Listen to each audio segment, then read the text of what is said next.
What happens when a flight attendant strikes a calm, respectful teenage boy sitting in first class, only to discover he's the son of the man who holds the fate of the airline in his hands? The skies were quiet that morning. Flight 267 was supposed to be routine.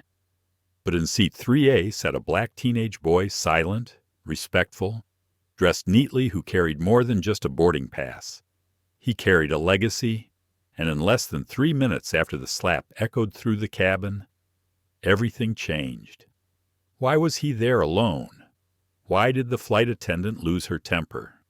And how could a single phone call bring a $2.6 billion airline to its knees? This is not just a story about a mistake at 30,000 feet. It's a story about presence, about dignity, about what happens when the world underestimates the quietest person in the room. You might think you know how this ends, but what you'll feel along the way will surprise you. If stories of justice, dignity, and truth matter to you, don't forget to like, share, and subscribe to our channel. Let's begin. Elijah Carter tucked his passport back into the inside pocket of his navy jacket. His hand lingered there for a second, brushing the soft wool fabric.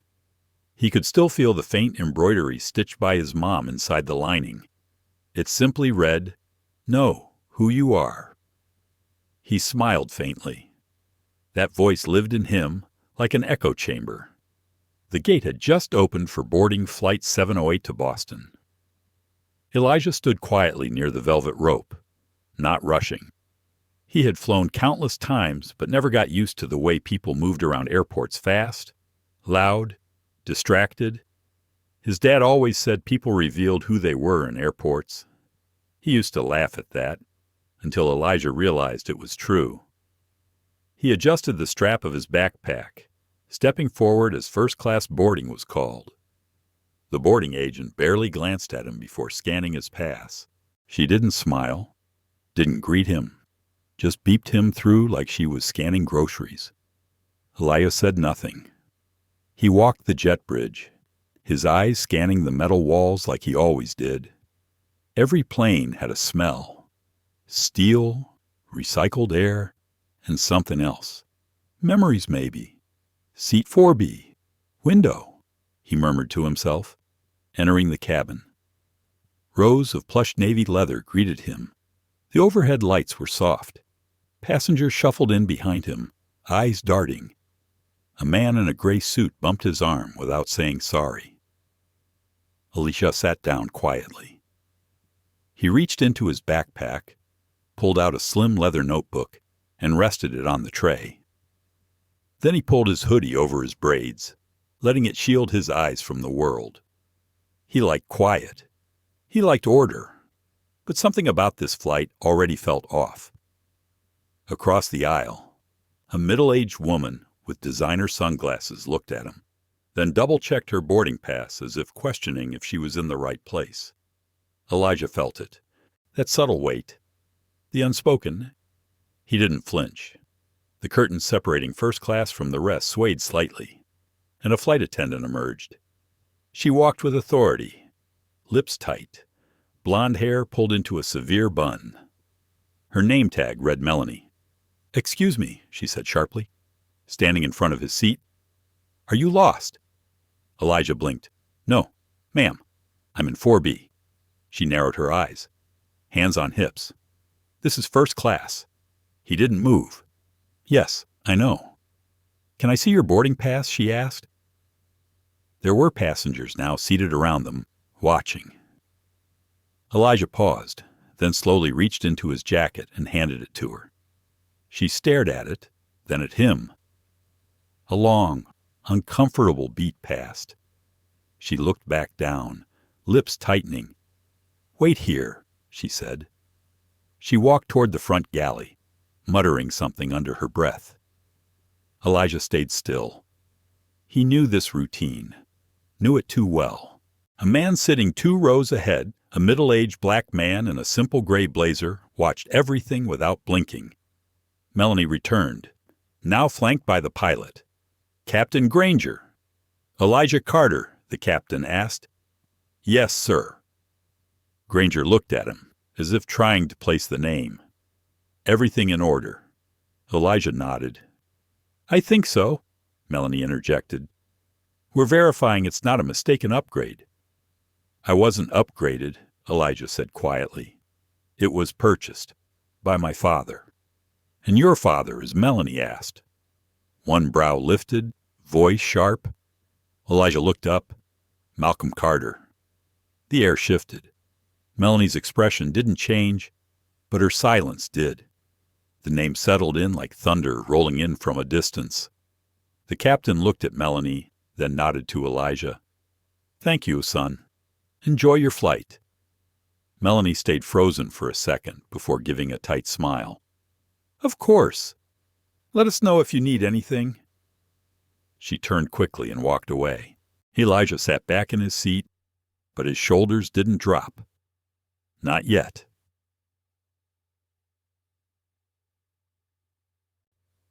At cruising altitude, Melanie returned. Her tray rattled slightly as she delivered drinks to the row ahead. When she got to Elijah, her face was still unreadable. I brought you sparkling water and a snack, she said. Thank you, Elijah replied softly. He reached for the water. As his hand met the cup, her hand jerked suddenly, just a twitch. The cup spilled across his tray, water soaking the notebook. Melanie gasped. Oh, sorry, she said, but her eyes didn't show it. Elijah grabbed napkins. It's fine. No need to be dramatic, she muttered. He looked up slowly. Excuse me. She froze, eyes flashing. The man across the aisle. Noah West leaned forward just slightly. Watching. I said, It's fine, Alicia repeated. Melanie turned without a word and stormed toward the galley. Elijah wiped his soaked notebook. His heart was steady, but something under his skin pulsed harder now. He wasn't sure what was more exhausting, the moments, or how expected they'd become, as he closed his eyes, trying to breathe. He didn't notice Noah West discreetly pulling out a tablet, nor the way he typed Elijah's name, nor the quiet message that was already pinging across a secure federal network. Trouble had started at Seat 4B, and it was only the beginning. The silence that followed the slap wasn't empty. It was electric. The cabin hadn't caught up to what just happened. Heads were still turning, eyes still widening, breaths still catching in throats. In that fraction of a second, time had not yet decided how to move forward. Eli Bennett blinked once, then again. His cheek burned, not just from the sting, but from the humiliation that pulsed beneath the surface. It wasn't just about pain. It was about something older, deeper, something his father had warned him about without ever saying it aloud. That some people didn't care who you were, that some didn't want you to belong. No matter your bloodline, your brains, or your bearing. Beside him, Mrs. Palmer was frozen. She clutched her seat as if it could keep her rooted in reality. Her mouth opened, but no sound came out. The man across the aisle stopped chewing his gum mid-pop. A young flight attendant near the galley lowered the tray of beverages and stared, wide-eyed. At the center of it all, Trish Landry stood with her hands still slightly raised. Her face betrayed the exact second she realized what she had done. Not the slap itself, but the consequences of it, the truth of who she had just struck. Eli sat back slowly. He didn't reach for his phone. He didn't shout. He didn't even look around for help. He just folded his hands in his lap, the same way his father had taught him to do when the storm was coming. Stillness was not weakness. It was control. Trish took a step back, her breath quickening. You are being disruptive, she said. Too loud, the tremble in her voice betraying her. I asked you to quiet down. You didn't ask, said Mrs. Palmer, finally finding her voice, sharp with disbelief. You stormed over here and hit him? I told him to be quiet. Trish snapped. He was disturbing the other passengers. Like hell he was, said the man with the gum, now fully awake and sitting forward in his seat. He was showing his mom a drawing on his tablet. You just didn't like that they were in first class. That made Trish flush. Her eyes darted around, looking for an ally, but she found none. No heads nodded, no hands raised in her defense. She took a shaky step back toward the galley, her hand reaching for the intercom. I'll speak to the captain, she muttered, disappearing behind the curtain as though it were armor. Inside the cockpit, Captain Ray Carter turned slightly at the sound of the knock. He had been following the turbulence reports and prepping for the descent into Denver. The co-pilot glanced up as Trish entered, pale and rattled. I need to report a passenger disturbance, she said. Her voice lowered now. A teenager in 2A. He was aggressive. He struck my arm. Captain Carter raised an eyebrow. Aggressive? Who's the passenger? His name's Eli Bennett, she said. There was a pause. Captain Carter turned fully to face her, as in Bennett Air, Board Chairman Bennett. He said something like that. She replied too quickly. Captain Carter didn't answer right away. He turned back to the control panel. Return to your station, he said quietly. We'll handle it. But I said, return to your station. As Trish backed out, the cockpit door closing behind her, Captain Carter opened a secure channel on the console. The line was encrypted, reserved for high-level operations. This is Captain Carter on Flight 207 priority signal. I have a situation involving Eli Bennett. Possible assault reported by flight crew. Requesting immediate contact with Bennett Operations and FAA Protocol Office. The response came back quicker than expected. Copy that. Captain, you're advised not to escalate. Stay on course. Stand by for legal and corporate communication. Repeat, do not take independent action. Outside. Trish returned to the aisle, her movements stiff. Her fellow attendant, Marcus Yeu, gave her a confused look. What happened? He asked under his breath. Kid was being disruptive, she said. I handled it. Handled it? How she didn't answer. Instead, she walked past the other passengers as they all turned to look at her, their eyes sharp with judgment. Eli sat quietly, his hands still folded. His cheek was still red. But he didn't touch it. He didn't speak. He didn't have to. Far beneath the clouds, inside a conference room filled with wall-sized screens and blinking red alerts, a man in a charcoal suit stepped forward. Get me Alicia Bennett, he said. Now. Back in the sky. The aircraft flew smoothly. Flight 207 glided over the clouds, unaware that its altitude was about to drop in more ways than one. Mrs. Palmer leaned closer to Eli. Her voice was gentle but urgent. Sweetheart, do you want me to call your father? Eli finally turned to look at her. His expression wasn't one of anger or fear. It was clarity. It was decision. He reached into the small side pocket of his jacket and pulled out a secured phone. Not his normal one. This one had only one contact. He pressed a single button, 2 rings, then a voice, calm and deep. Eli. She slapped me. Dad. A pause. Where are you now in my seat? Are you safe? Yes. For now. The line went quiet for 3 seconds.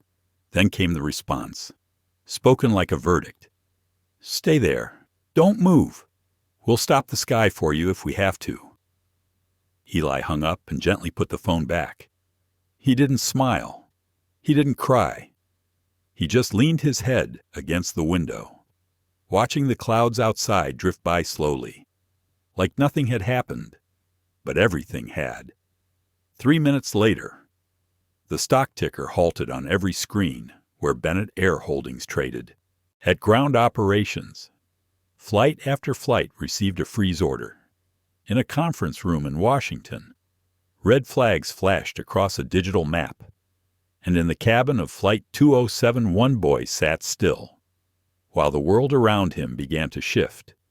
The sky hadn't fallen, but it was definitely listening. There was something about the stillness that followed a moment of public humiliation. It wasn't loud. It wasn't angry. It was the kind of silence that wrapped itself tightly around the throat and held there. Micah Ellison hadn't moved. The imprint of the slap still burned across his cheek, but he didn't flinch. He simply stood in that narrow aisle of the first-class cabin, lips gently parted, one hand curled at his side, the other gripping the phone in his lap. His breathing was even, too even. Across the cabin, eyes were glued to him. No one dared to speak. From behind the beverage cart, Flight Attendant Carla Benton still looked defiant, but her fingers trembled slightly as she reached for a bottle of sparkling water. It was a small crack, but a telling one. Julian Royce, the purser, was already trying to calm the first-class passengers, offering hushed apologies and encouraging everyone to please enjoy the flight. But no one was buying the performance anymore. The illusion had shattered. Micah finally turned his head slightly, his eyes meeting the gaze of a mother seated 2 rows back. Her toddler clutched a blanket and stared. The woman's face, torn between sympathy and unease, tilted toward him in a silent question. "Are you okay?" Micah blinked, slowly. He wasn't okay.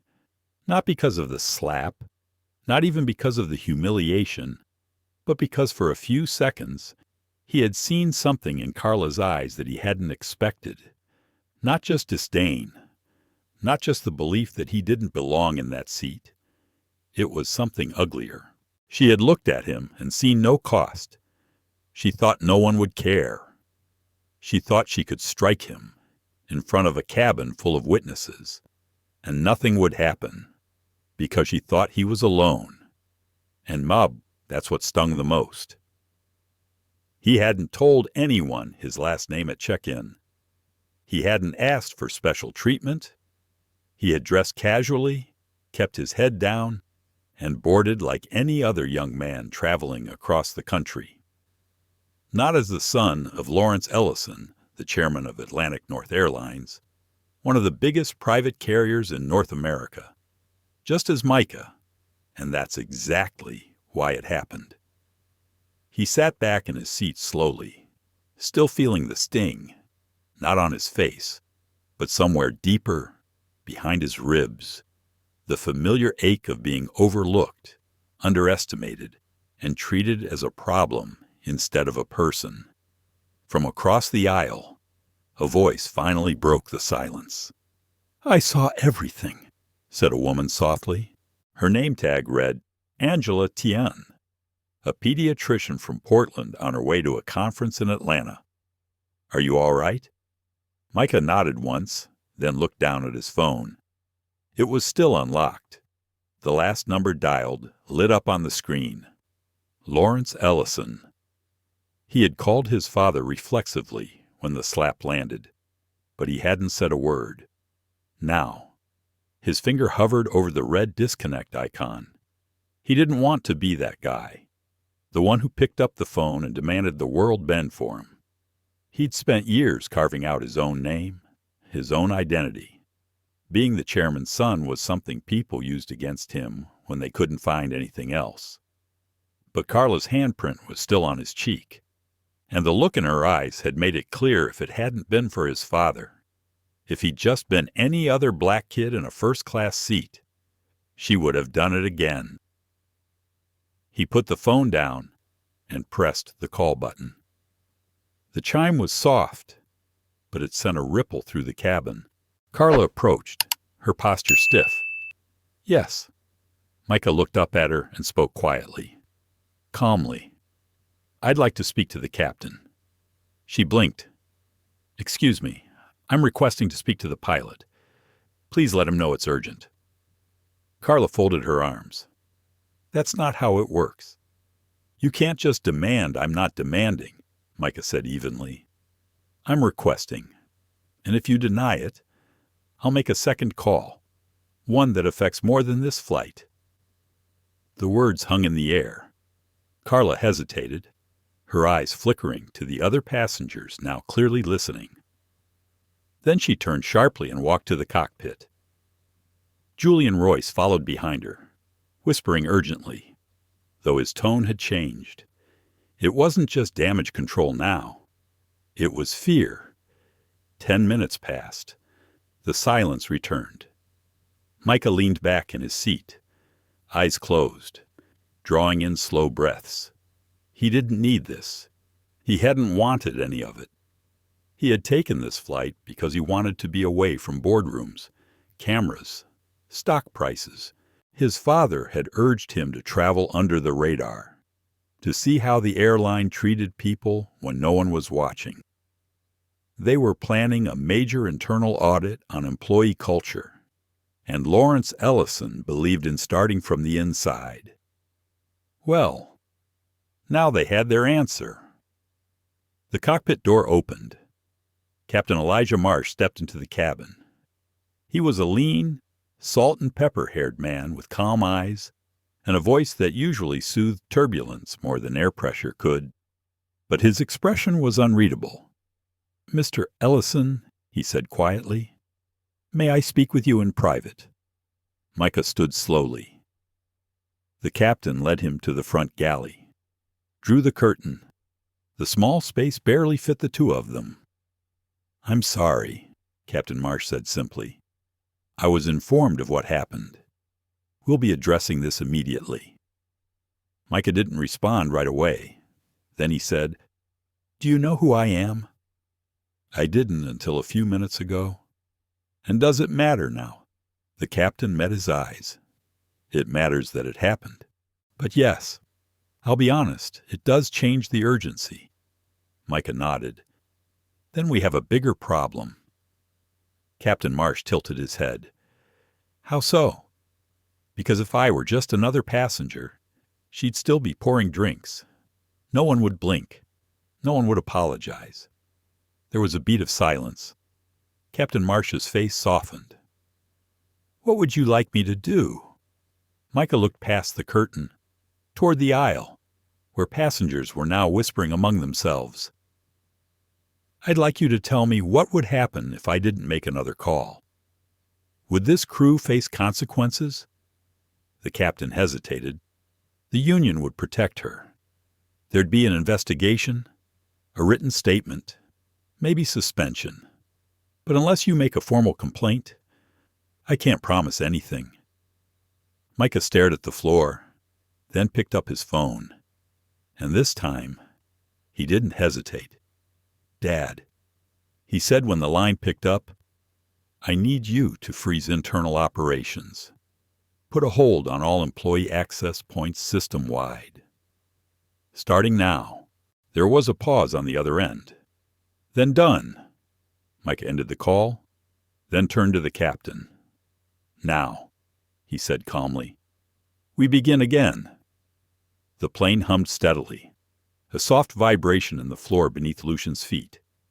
But inside him, a storm had already started. His cheek still stung faintly. The memory of the slap etched not only into his skin, but somewhere deeper, someplace where pride met pain. He hadn't said a word since the flight attendant stormed off. Beside him, Willow was gripping her sketchbook with knuckles white as chalk, unsure whether to speak or stay quiet. Lucian's mind was spinning. He had never been one to pull rank. His father had raised him with the notion that power meant responsibility, not entitlement. The chairman of Argent Sky didn't raise a spoiled heir. He raised a boy who watched the loading docks on weekends, who learned every aircraft part by name before he turned 15, who helped draft employee retention policies before he graduated college. But now, Lucian was questioning whether his restraint had allowed rot to settle beneath his family's company wings. Across the aisle, passengers whispered. The woman in tube, who had earlier offered Lucian a peppermint, was now pretending to read, but kept glancing up from her paperback. The older man in 3C had raised his phone, as if adjusting his seat, but had clearly filmed the incident. And still, not a single member of the crew had approached to apologize, or even check on him. Lucian leaned back and stared at the dim ceiling paneling. He thought about his father. What would Miles Alder do if he were in Lucian's place? What would he say about a company that allowed a child in first class to be struck and ignored? Even if that child was nearly 20, he glanced sideways. Willow had drawn a trembling line across her sketch pad. Her eyes welled with tears she stubbornly refused to let fall. Lucian felt something harden inside him. This wasn't just about him anymore. It was about the kind of company Argent Sky had become.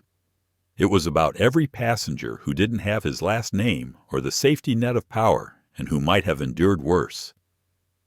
It was about the silence from the crew, the complicity. "I'm going to make a call," Lucian whispered. Willow looked up. "To who?" He didn't answer. He pulled out a small, worn leather notebook from his carry-on.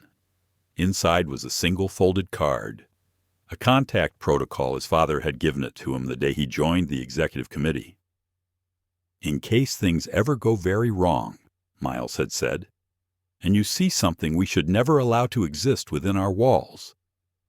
Lucian unfolded the card. At the bottom of the laminated sheet was a single line. Executive Override Trident Code Protocol. It was meant for crises, terrorist threats, in-flight emergencies, or serious misconduct involving high-ranking staff. It was rarely used. Activating it would immediately alert 3 key departments: legal, security, and crisis operations, while freezing all activity across implicated flight zones until further review. Lucian tapped the encrypted comms number into his phone. The screen flickered once. Then a soft voice answered. "Argent Sky Security. This call is being recorded. Name and override code. Please." Lucian's voice was calm, but inside he trembled. "Lucian Alder. Authorization code. 7 Romeo Zulu 43. Initiate Trident Code Protocol for Flight 708 out of Port Kessler." There was a pause. "Understood." "Sir, are you reporting a safety threat?" "No. I am reporting an incident of abuse and protocol violation by a member of the in-flight staff. The passenger affected is myself. The incident was recorded and witnessed. Crew failed to respond appropriately. I believe this incident reflects deeper procedural rot. Initiate internal audit and hold all crew for debrief upon landing." "Confirmed. You understand this will initiate an executive freeze and notify the board?" "Yes. Thank you. Mr. Alder, instructions will follow." Lucian ended the call and leaned back into his seat. It was done. A few rows ahead. The seatbelt sign flickered briefly. Then a soft chime played across the cabin. Willow looked at him, puzzled. Lucian didn't say anything, but the co-pilot's voice came over the intercom. "Ladies and gentlemen, this is your first officer speaking.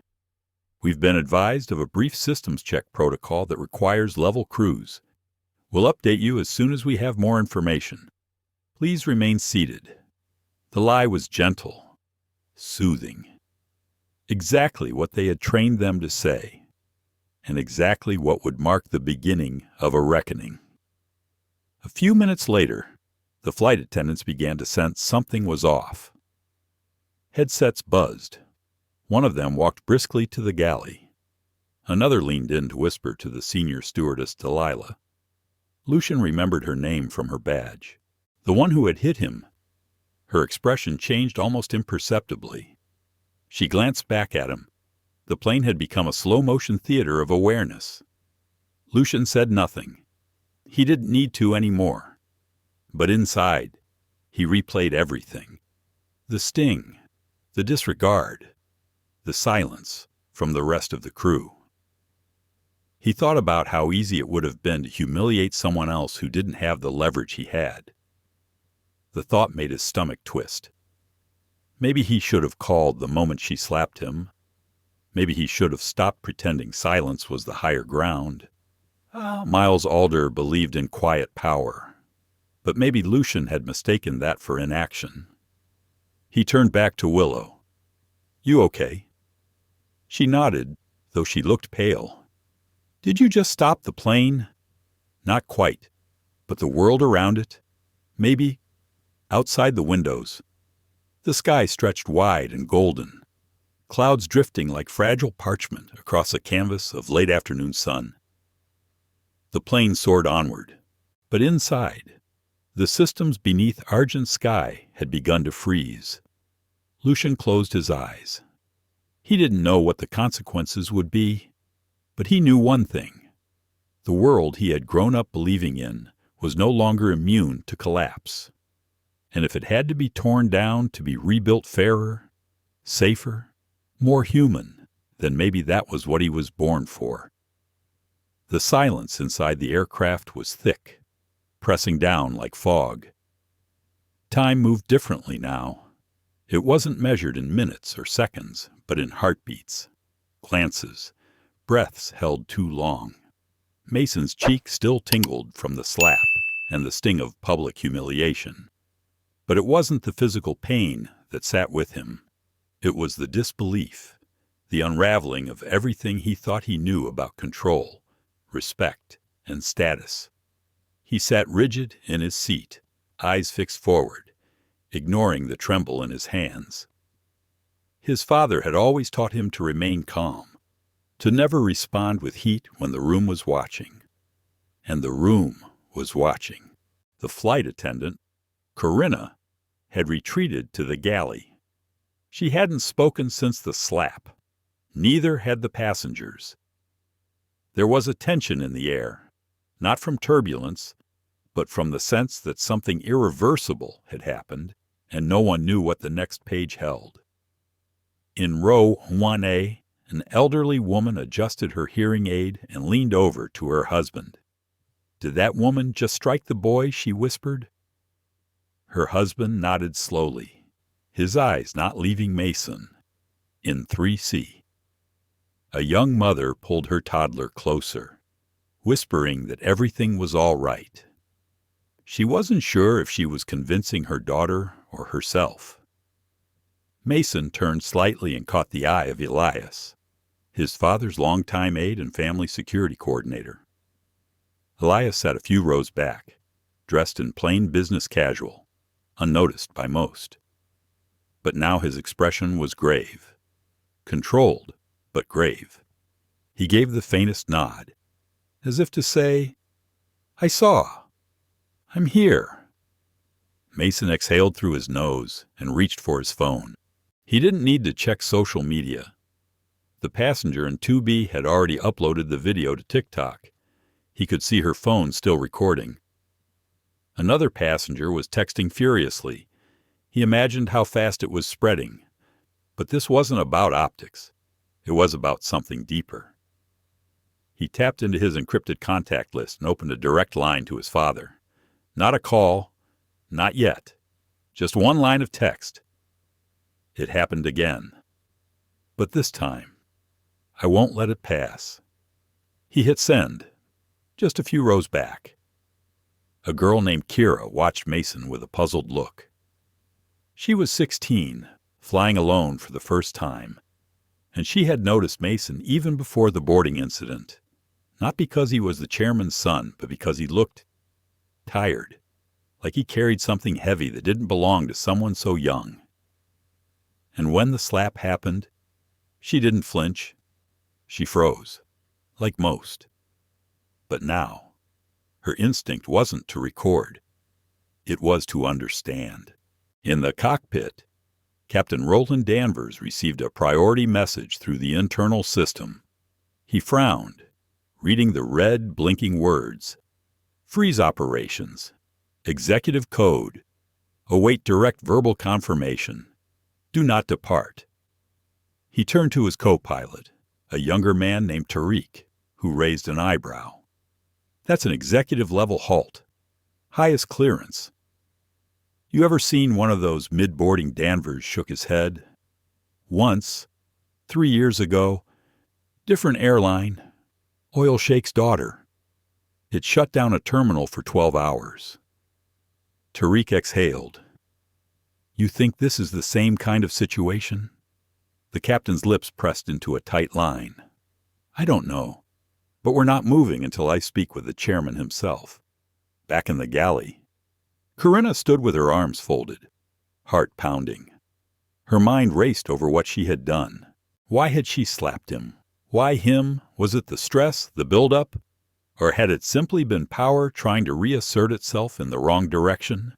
She thought of her 2 kids, of her husband back home who worked at a tire shop and always reminded her not to poke the bear.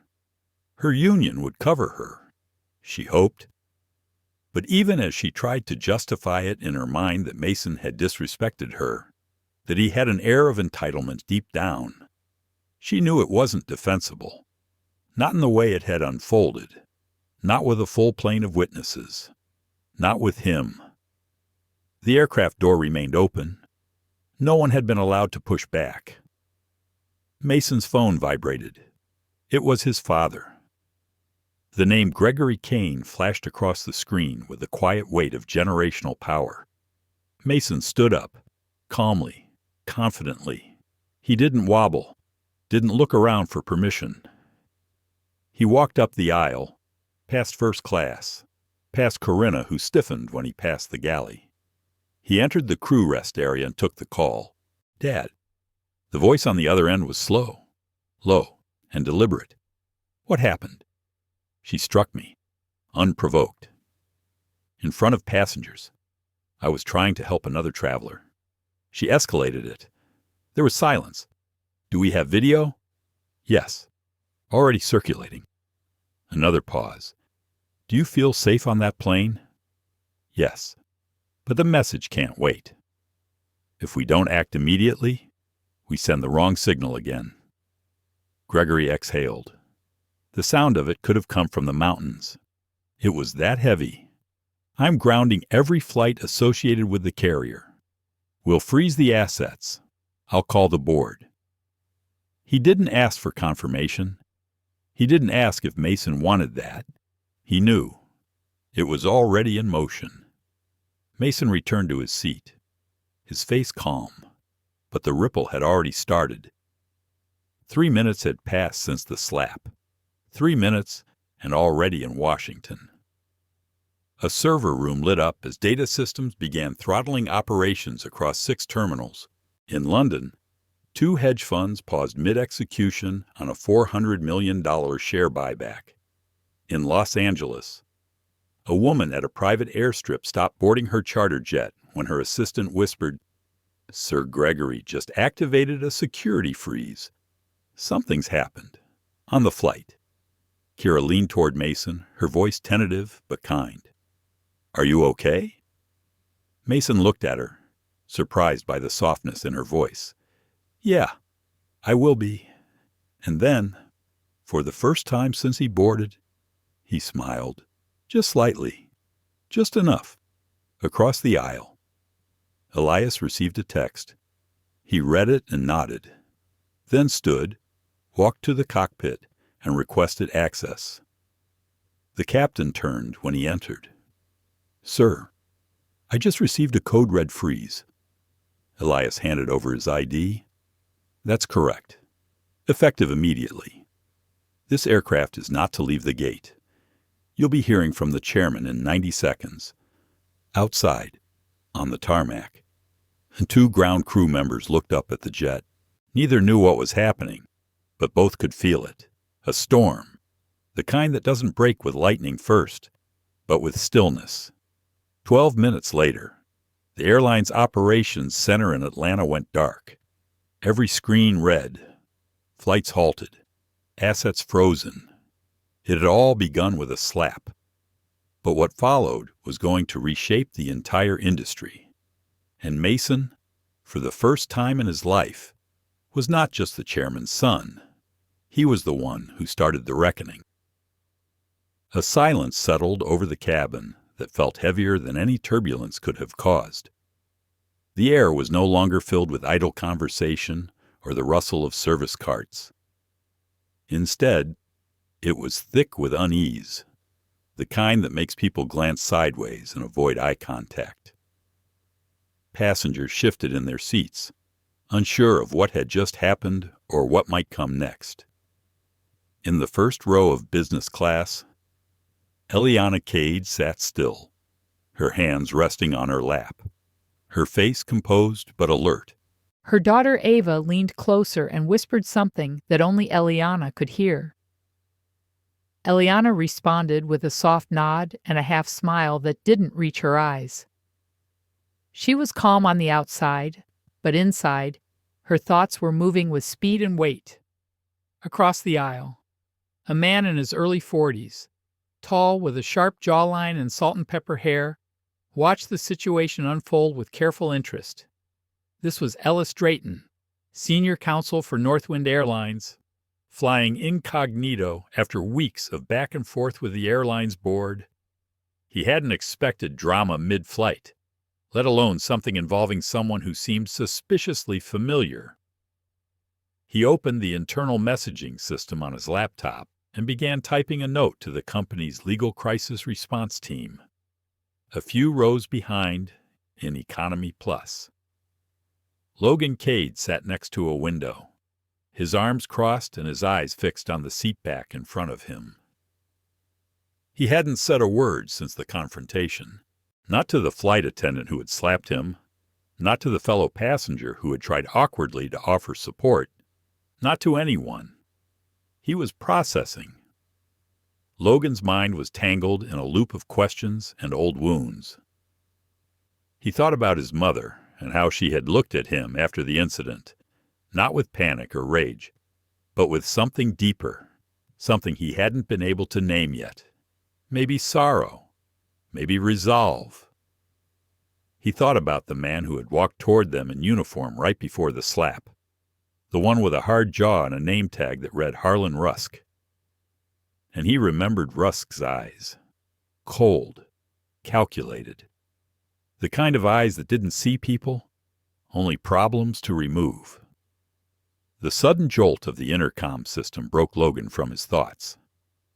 "Ladies and gentlemen, this is Captain Reeves from the flight deck. We've been asked to hold our cruising altitude for the next 20 minutes due to a temporary routing adjustment. We appreciate your patience and cooperation." Eliana closed her eyes for a beat. She recognized coded language when she heard it. Routing adjustment meant the airline was stalling, not for weather, for orders, possibly from above. She reached down to her bag and pulled out her phone. Ava looked at her. "You're not calling Dad, are you?" Eliana looked into her daughter's eyes. "No, not yet. Down the aisle, near the galley." Flight attendant Paige Renner stood motionless. Her arms were crossed tight against her chest, and her jaw was clenched. She could still feel the weight of her own hand, the impact of it connecting with Logan Cade's face. In her head, she replayed it, again and again. But instead of regret, she felt only embarrassment. Not for what she'd done, but for who had witnessed it. Her colleague, Jaden, the junior attendant, stood nearby, wide-eyed and visibly uncomfortable. He had seen the slap, had seen Logan's quiet reaction, had seen Eliana rise, silent and powerful, like a storm about to break. He had wanted to step in, to say something, but instead, he had looked away, and now he couldn't stop seeing it when he closed his eyes. "I think we're in trouble," he said quietly to Paige. She didn't answer. In the crew jump seat near the cockpit, Rusk leaned back, arms behind his head. He wore a smirk, confident that the situation was under control. These things happened all the time. People got offended, complained, and then moved on. Nothing stuck, especially when it came to difficult passengers. He had already filed his version of the report and sent it through the encrypted channel. In his account, Logan had been disruptive, aggressive, and threatening. He had included none of the truth. But what Rusk didn't know, what no one knew yet, was that the plane was being monitored. From a private control room at Northwind Airlines headquarters in Denver, a small team of analysts had flagged the incident. It began with a passenger live-streaming the slap. It wasn't clear how many people had seen it, but the view count was climbing fast. One of the analysts ran facial recognition on Eliana. The results had triggered immediate escalation protocols. The name Eliana Cade didn't just belong to a CEO.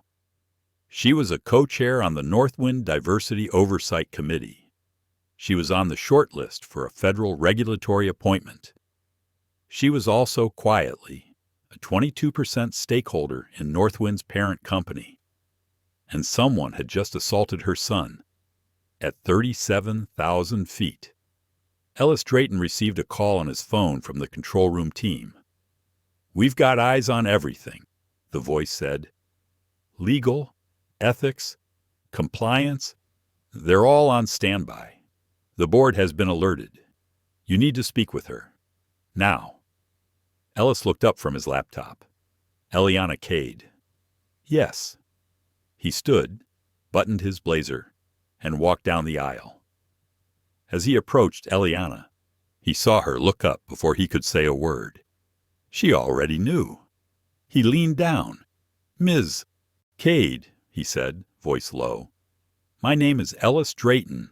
I work with corporate legal. I'd like to speak with you privately, if that's all right." Ava gave her mother a glance. Unsure. Eliana nodded slowly. "Let's walk." They moved toward the rear galley, into a quiet corner where only metal walls and coffee steam surrounded them. Ellis didn't waste time. "We've been alerted. The footage is already spreading. Control flagged your ID. This is now classified as a Tier 1 incident." Eliana stayed silent. "Do you want us to step in?" "No," she said quietly. "Not yet." Ellis tilted his head. "Respectfully, Ms. Cade, the company's legal exposure is enormous." Eliana looked at him calmly. "And who caused that exposure?" Ellis swallowed. Eliana glanced toward the cabin. "Let them keep talking. Let everyone show who they are. I need to know how deep the rock goes. I won't stop it. Not until I see all of it." Ellis took a slow breath. He had read the files. He knew she wasn't bluffing. "I'll wait for your word," he said. She nodded once. "You'll have it." They returned to their seats. Around them, the plane had grown even quieter. The stillness was not just tension anymore. It was the sound of something shifting, something being watched. For the first time in a long time, Northwind flight 320 was truly frozen, not by altitude, but by consequence. The seatbelt light blinked off, but no one moved.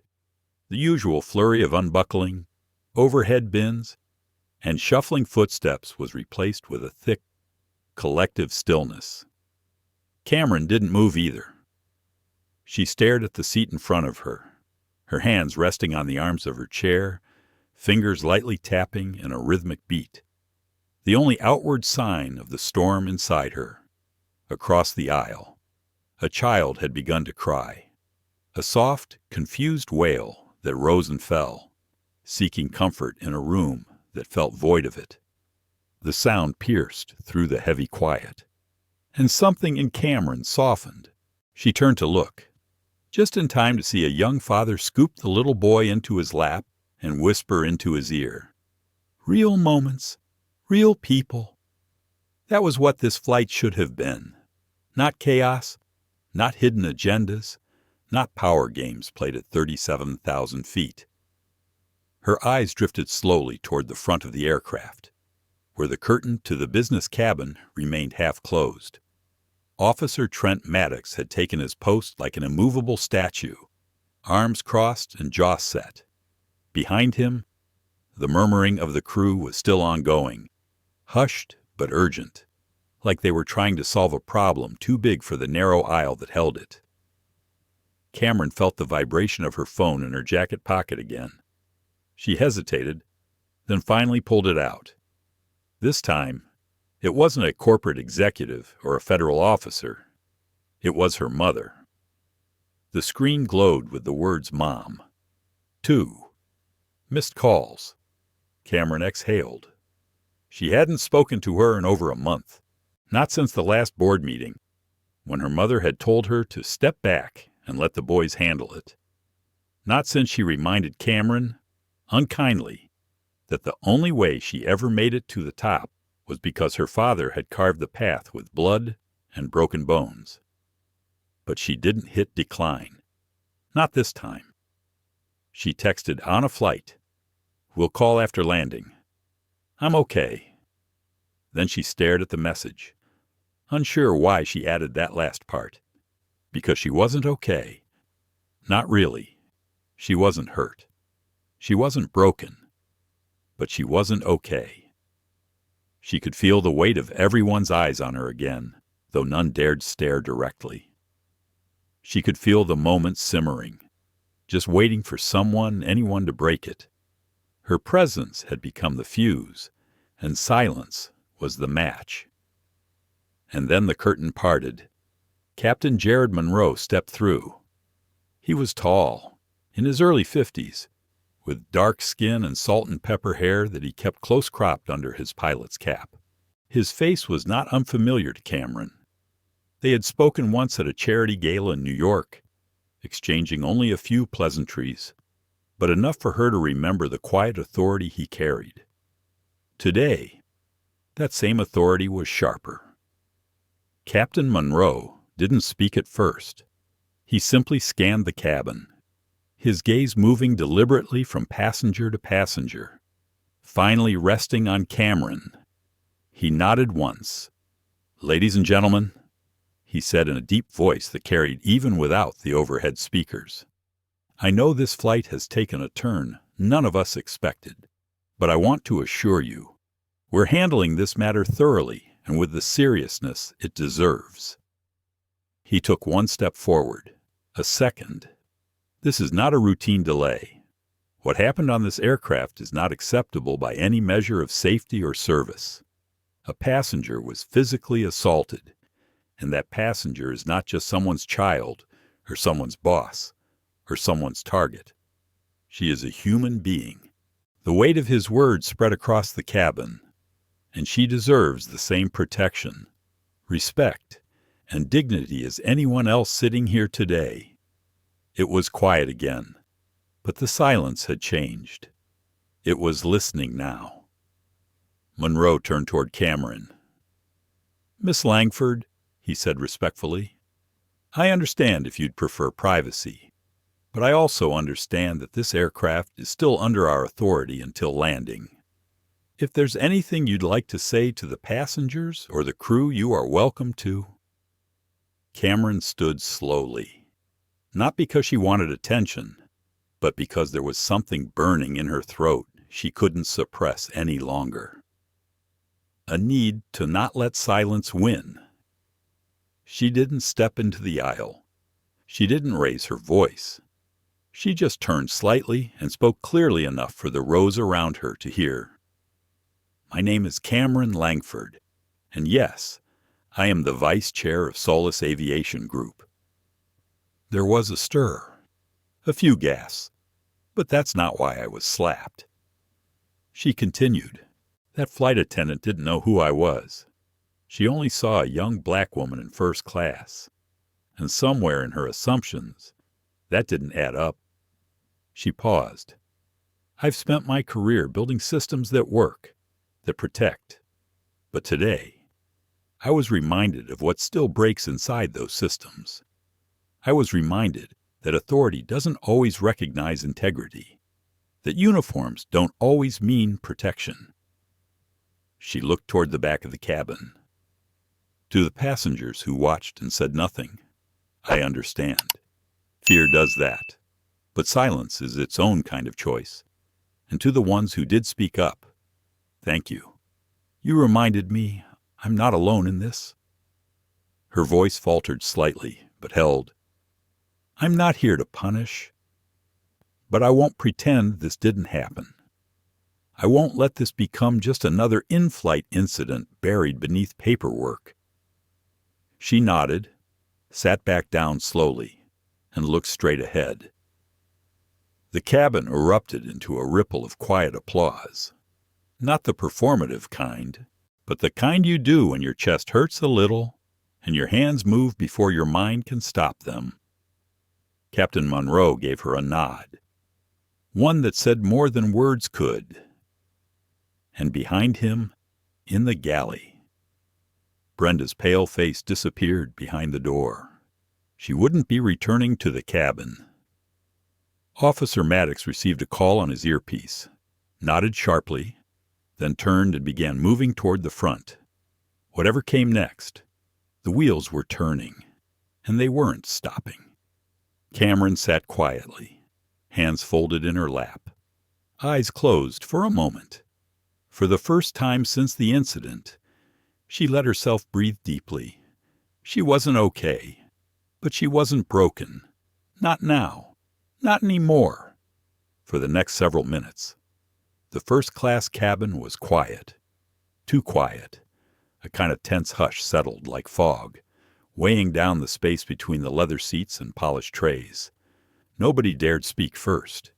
Even the hum of the engines felt softer, like the plane itself was listening. Micah sat upright, eyes steady ahead, fingers gently curled around the edge of his seat's armrest. He wasn't gripping it from fear or anger. It was how he steadied himself when everything around him felt uncertain. His heart was steady now, not because he wasn't hurt, but because he had decided something deep within. He was not going to let this moment pass like all the others had. A flight attendant in the far back whispered to another, eyes darting toward him.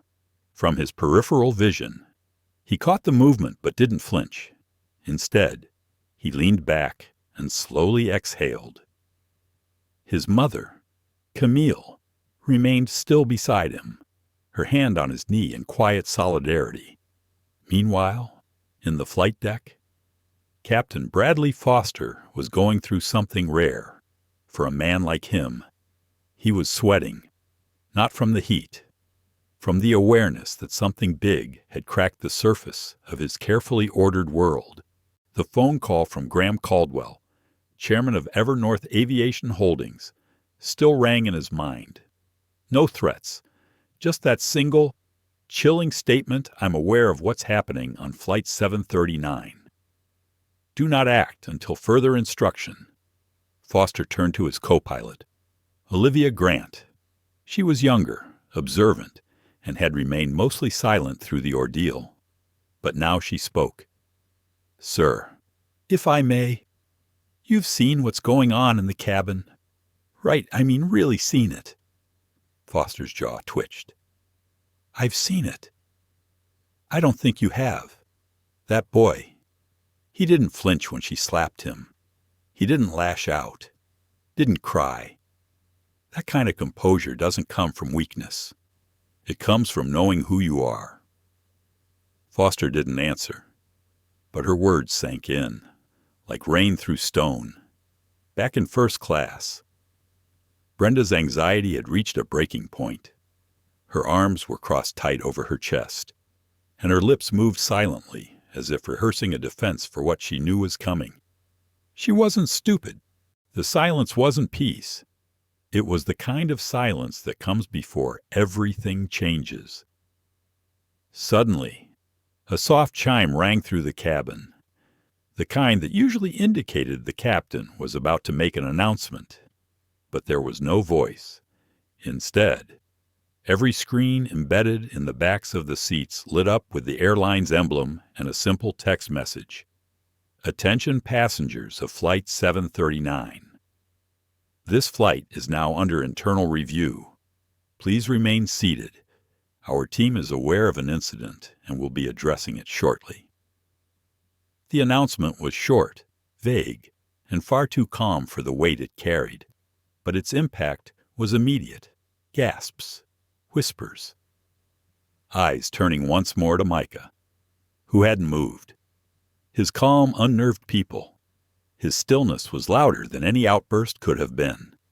Then, an older white gentleman in seat 3B leaned forward. "Young man," he said gently, "do you need a witness?"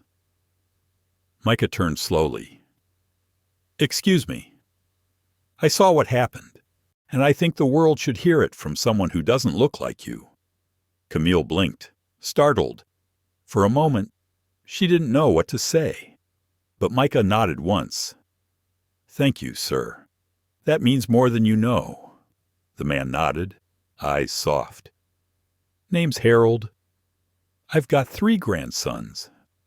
I wouldn't want any of them treated the way you were." More passengers began to murmur, and the tide of public sentiment started to shift palpably in the cabin. Some who had remained silent were now whispering agreements. Others averted their eyes in shame. Brenda, now visibly rattled, turned to her fellow attendant Jody, her voice low and urgent. "What do we do if they're investigating us mid-flight?" Jody didn't answer.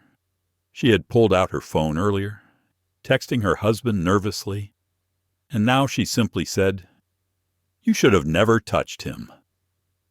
Brenda's mouth opened in shock, but Jody didn't give her the satisfaction of further discussion. She walked away, leaving Brenda frozen.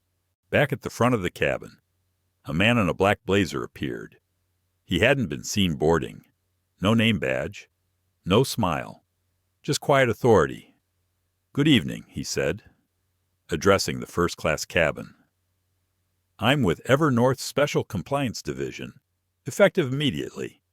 We are grounding Flight 739 upon landing in Denver.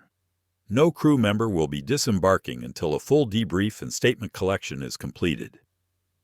Passengers looked around, stunned. Grounding a flight mid-air via internal command.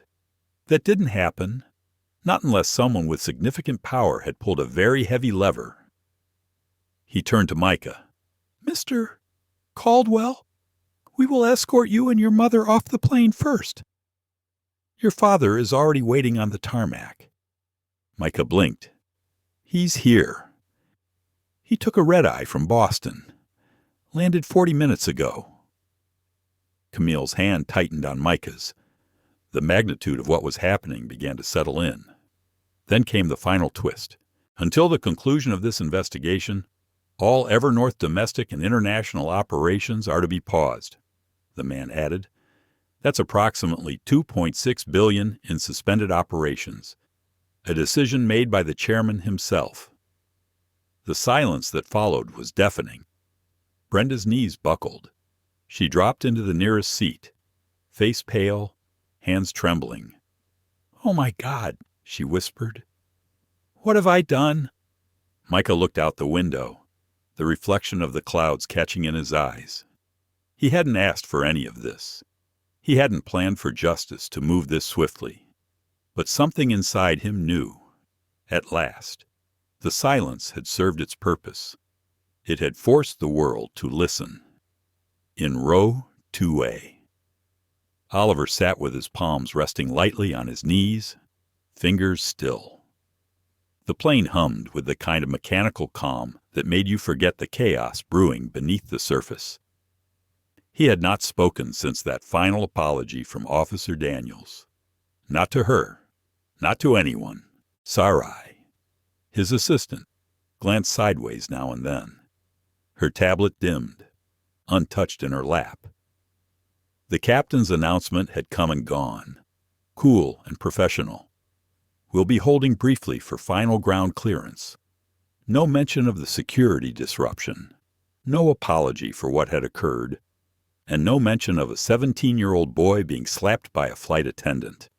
Just more silence, but silence. Oliver knew, could be powerful and dangerous. sitting just 3 rows back. Chloe tried to remain invisible.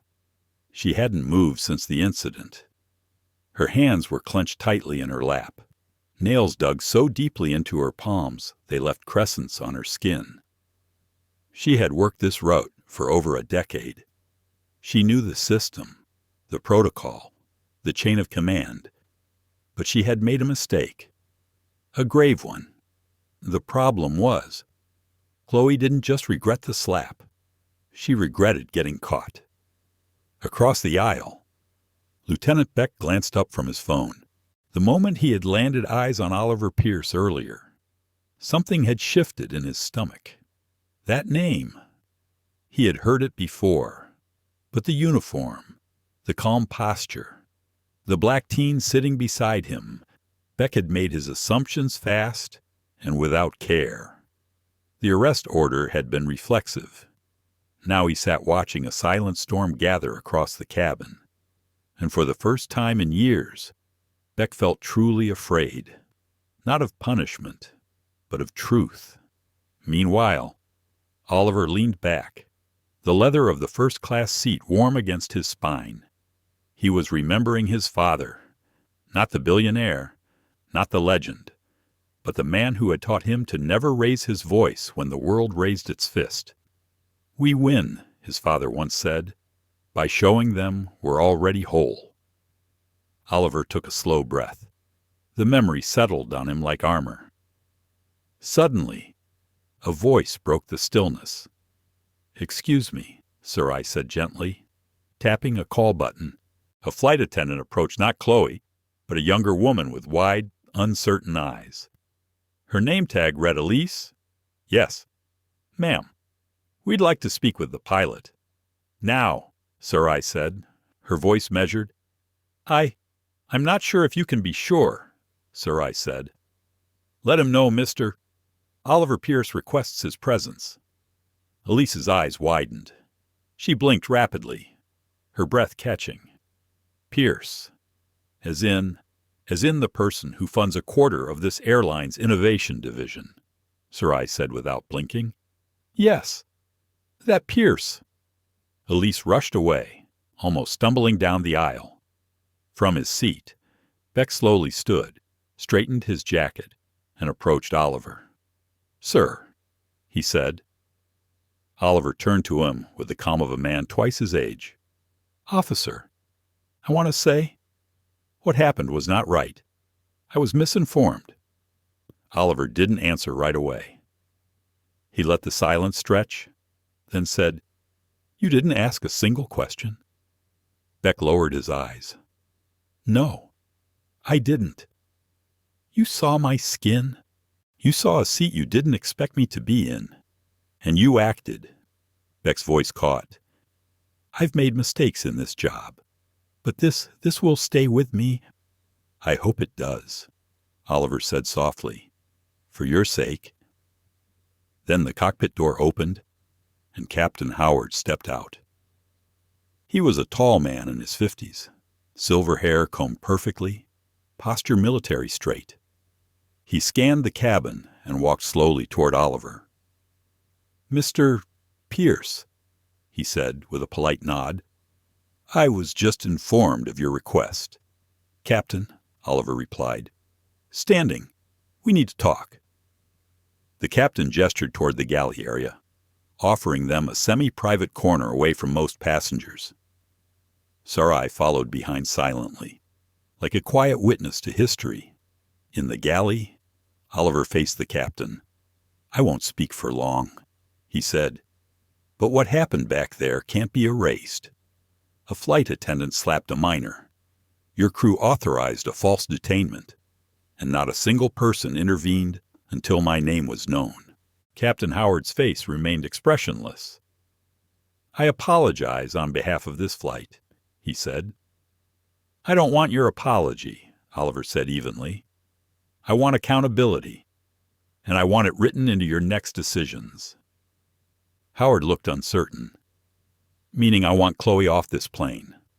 Now. And I want you to understand why." Howard hesitated, then nodded once. "I'll inform her. As the captain turned to leave, Sarai stepped forward. "Also," she added, her tone polite but firm, "our legal team will be waiting at the arrival gate. They've already received the footage." Captain Howard paled. By the time he returned to the front of the cabin, Chloe had already gathered that something was shifting. Passengers were whispering. Phones had been lifted. Someone had been filming. After all. Howard knelt beside her. "I need your badge. You're being removed from duty pending investigation." Chloe froze. This is absurd. He's a kid. He's the son of Oliver Pierce. Chloe's mouth parted slightly, and the full weight of her actions began to land on her chest like bricks. As she rose, she glanced once more at Oliver, who had resumed his seat. He didn't look back at her. He didn't have to. Outside, the runway had cleared. Inside, the balance of power had shifted, and the silence Oliver carried had become louder than any storm. Silence returned to the cabin, but it was no longer a silence of awe or confusion. It was a silence of tension. A thick, invisible wall had descended between rows 8 and 9. On one side, passengers whispered their support, their eyes flicking between Julian and Theo with quiet encouragement. On the other, mutterings of disdain and smug justifications stirred among the skeptical few. The air seemed tighter. The recycled cabin oxygen carried the weight of opinions not yet spoken aloud. Julian sat upright again. His collar was still damp from the spilled water. Theo had offered him a cloth napkin, but Julian had waved it off. He didn't mind the discomfort. Sometimes it helped him stay alert, stay grounded. And in this moment, grounded was exactly what he needed to be. He looked down the aisle. Kellen Royce had not returned. The curtains separating first class from the galley flapped slightly each time someone passed by on the other side. But Kellen was gone. For now. Julian turned to Desmond Hale, who had remained by his side like an unmoving shadow. The man's eyes were sharp as ever, but there was something else behind them too. Conflict. "You're thinking something," Julian said softly. Desmond didn't deny it. He nodded once. "I'm wondering what happens next." Julian gave a half smile. "So am I." Theo had returned to his seat, just behind Julian. The tension from earlier hadn't fully settled. He had helped de-escalate, yes, but his words to Kellen had stirred something deeper in the room. Something raw. Something many weren't ready to name yet. Julian's mind, however, was working ahead. His father's words rang in his head from a lifetime ago. You don't teach character in a classroom. You reveal it in a crisis. And this was the kind of crisis that unveiled more than any board meeting or quarterly review. Suddenly, the curtain ripped open. Kellen Royce returned, but not alone. Behind him stood First Officer Mallory Graves, a tall, wiry woman with streaks of silver in her auburn hair and a look that could freeze boiling water. Her expression was unreadable, somewhere between suspicion and irritation. She approached Julian's seat with Kellen trailing behind her, like a child clinging to a lie. "Mr. Cross," she said, addressing Julian directly. Her voice was sharp and controlled. "There have been reports of an altercation. The flight crew claims you refused to comply with safety instructions and became physically confrontational with a member of staff." Julian met her gaze without blinking. "That is a lie." Graves shifted slightly. "Be that as it may, the captain has been notified. Depending on the outcome of the investigation, there may be consequences upon landing." Desmond straightened slightly, but Julian lifted a calm hand to signal restraint. Theo stood too. "Ma'am, I was witness to the entire exchange. There was no physical altercation. The flight attendant intentionally provoked and humiliated Mr. Cross. I strongly suggest you review the cabin footage before continuing with accusations. Graves glanced at him. And you are Theo Rivera, Risk and Compliance Officer and Legal Counsel. That made her pause. The temperature in her eyes shifted. She nodded once, clipped and professional. Understood. Please remain in your seat. We'll be reviewing the footage. She turned and left without waiting for a reply. Kellen glared one last time, then followed. The curtain swayed behind them again.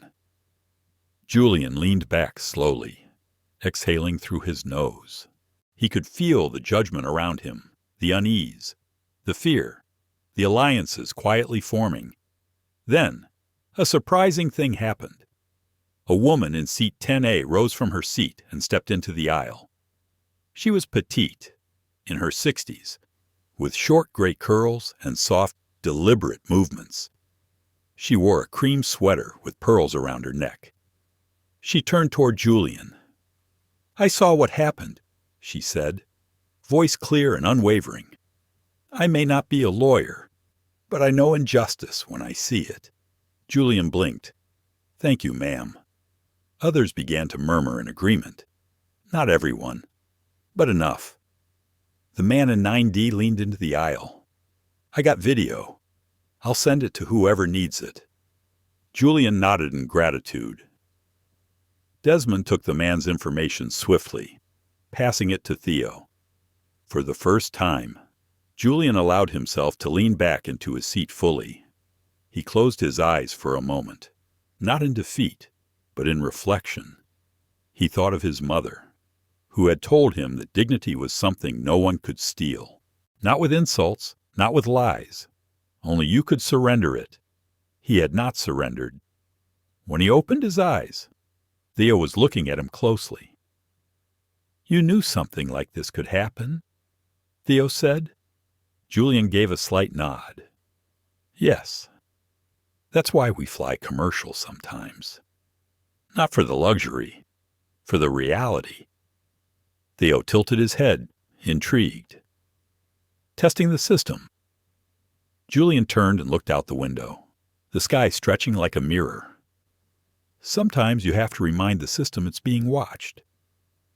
They flew in silence for several minutes. The cabin remained on edge, a strange quiet filled with half-formed thoughts and unspoken fears. A woman in 11C crossed herself. A man in 8B pulled out his phone and typed furiously. Somewhere behind them, a child asked his mother why the pilot had come to first class. Julian's mind wandered. He thought of the massive investment deal he was flying to negotiate, a $2.6 billion acquisition that would change the landscape of aviation logistics. He thought of how quickly the world could shift from spreadsheets and projections to raw human conflict. He reached into his bag and pulled out a slim tablet, opening his notes. There, among slides about AI route optimization and vertical integration, was a photo. A candid snapshot of his father standing in front of the old Skyport hangar, hands on his hips, sweat on his brow, smiling like a man who had survived a storm. Julian stared at the photo for a long time. "You okay?" Theo asked gently. Julian gave a small smile. "I've been through worse, but this one's different." How Julian paused. Because this time, the world is watching in real time, and they'll have to choose, not just between sides, but between silence and truth. The plane hummed on. The curtain flapped again. The tension hadn't broken yet, but a fracture had begun. And sometimes, a fracture is how the light gets in. It had been less than 15 minutes since the incident, but the effects were already rippling far beyond the confines of Flight 762. Captain Ezra Holloway stood near the flight deck, his expression tight and unreadable.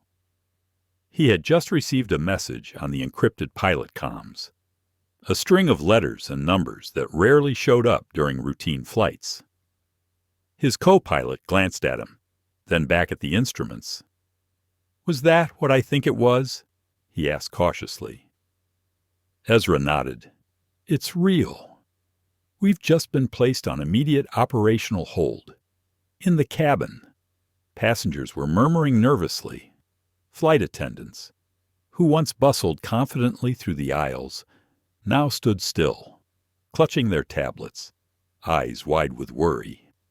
Down in row 4C, Ryan Bennett leaned forward with his head in his hands. The weight of the past half hour bore down on him like a storm. He could still hear the slap, the way it cracked in the cabin air. He had not cried. He had not screamed, but his silence had been volcanic.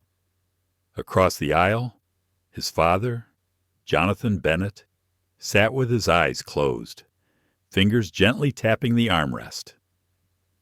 The CEO of Stratus Air was known for his calm under pressure, but even he was struggling to keep his pulse steady. "You okay, son?" he asked softly. Ryan looked up. His eyes were clear but filled with emotion.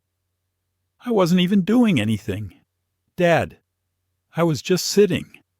And she hit me?" Jonathan exhaled through his nose, suppressing the heat rising within him. "I know, and we will deal with this.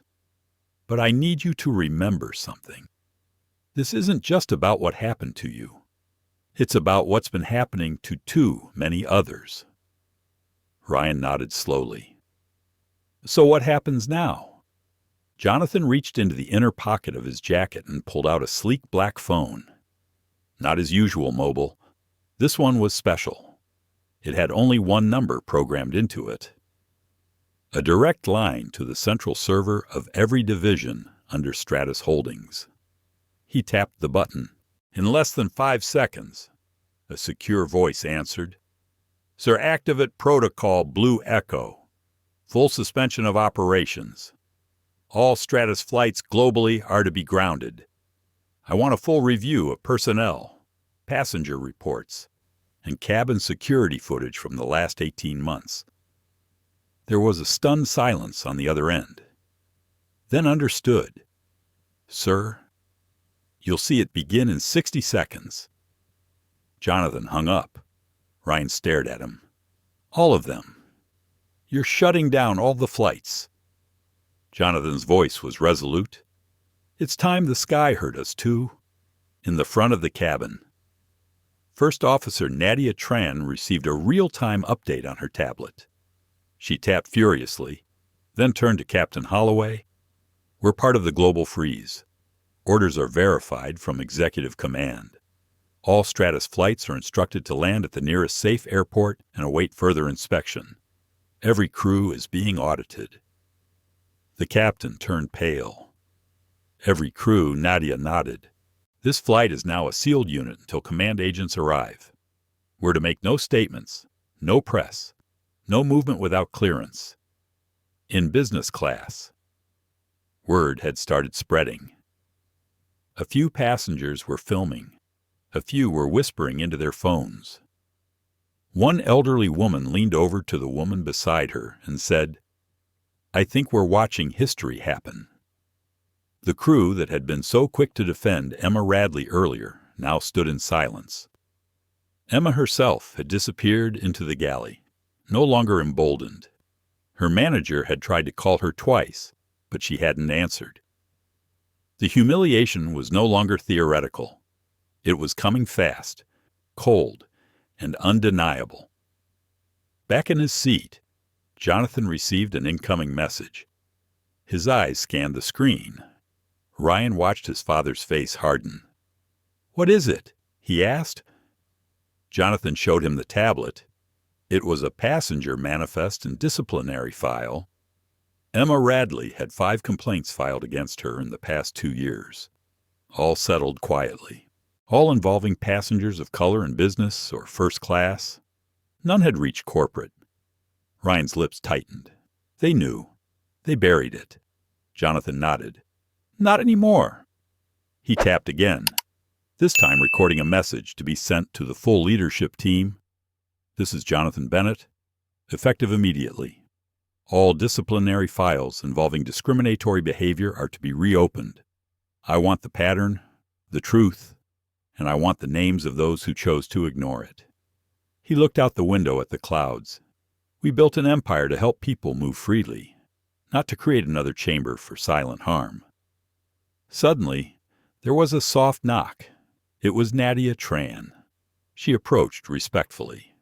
"Sir, agents from the Department of Aviation Compliance are waiting at Gate B when we land.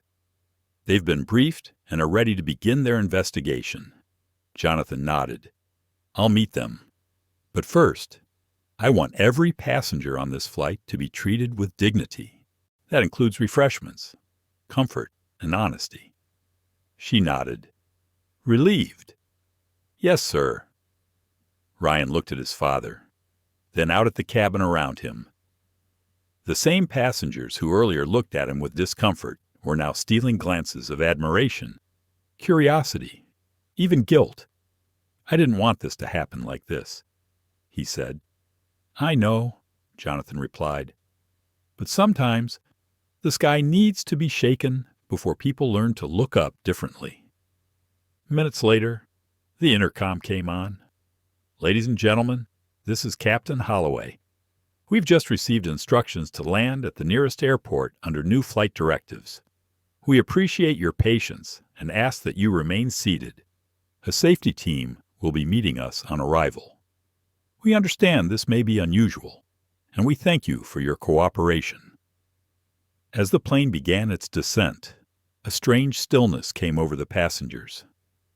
Something had shifted. This wasn't just about one slap. It was about what had been accepted too long, what had been normalized, what had been excused in the name of efficiency and hierarchy. Jonathan reached for Ryan's hand and gave it a firm, steady squeeze. "You were right to sit still," he said. "You were right not to rise to their provocation." Ryan nodded. "You taught me that." They sat in silence for a while. Then Ryan spoke again. "But now what do we do?" Jonathan's eyes were steady. "Now we teach the sky to listen." The tarmac was silent now, not in sound, but in energy. The chaos had ebbed into a strange stillness, like the hush after a thunderstorm when everything feels altered, uncertain. Colton Wade stood at Gate 4 of Jensen International Airport. Watching the plane he had been forced off just hours earlier sit parked and lifeless. Around him, monitors still blinked with canceled flights. Employees huddled in corners. Conversations were whispered. His world, once orchestrated by jet engines and boardrooms, was now held hostage by the echo of a single slap. But something deeper was shifting inside him. Colton wasn't used to being seen as vulnerable.